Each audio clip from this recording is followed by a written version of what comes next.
Brad Williams, Excel Prime.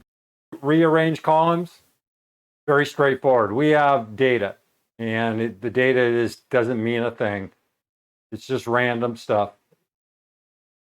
I have this information here, which is a duplicate. It's a mirror. Again, insignificant.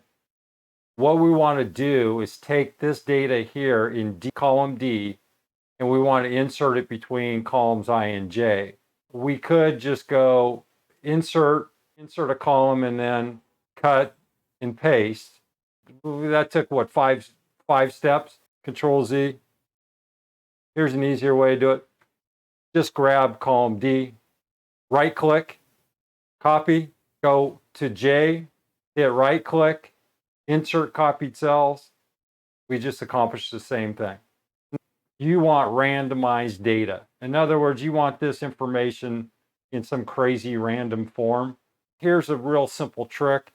Just go equals rand, insert these numbers, copy down, Control D, grab this data, whatever data you want, go to data, sort, column B, and we want largest to smallest or smallest to largest. Let's go smallest to largest, hit OK.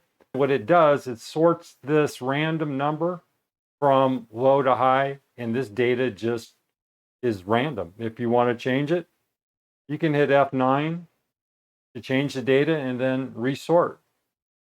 Descending, but you can go up here into sort, do whatever you want, and then you can change this.